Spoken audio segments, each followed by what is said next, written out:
the way we speak, the tone we use, the words we choose, all those reflect our spirituality.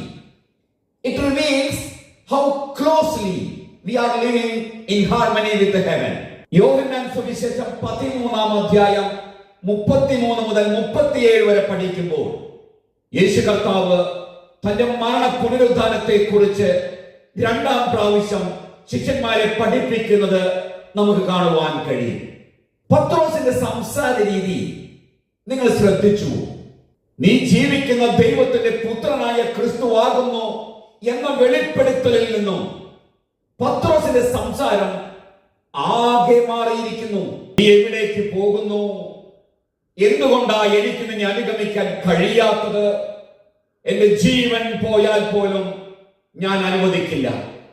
പാപത്തിന്റെ അടിമത്തത്തിലായിരിക്കുന്ന സകല മനുഷ്യരെയും രക്ഷിക്കുവാനുള്ള സ്വർഗത്തിന്റെ പദ്ധതി യേശു കർത്താവ് വെളിപ്പെടുത്തി കൊടുത്തിട്ടും അത് ഗ്രഹിക്കാൻ കഴിയാതെ പാറ്റാൻ അനുവാദം ലഭിച്ച സാത്താനാൽ പത്രോസ് പാറ്റപ്പെട്ടിരിക്കുന്നു എന്നതിന്റെ അടയാളമാണ് ഈ സംസാരത്തിലുള്ള വ്യതിയാനം. സൂക്ഷിക്കണം കേട്ടോ. നമ്മുടെ സംസാര രീതി മാറുന്നുണ്ട് എങ്കിൽ, നമ്മുടെ വാക്കുകൾ, നമ്മുടെ സംസാരത്തിന്റെ ടോൺ, ഇവയ്ക്കൊരു മാറ്റം വരുന്നുണ്ട് എങ്കിൽ സ്വർഗവുമായുള്ള ബന്ധം, ആത്മാവിന്റെ സാന്നിധ്യം നമ്മിൽ നിന്നും വിച്ഛേദിക്കപ്പെട്ടിരിക്കുന്നു എന്നും സാത്താനാൽ പാറ്റപ്പെട്ടുകൊണ്ടിരിക്കുന്നു എന്നതിന്റെയും അടയാളമാണ്.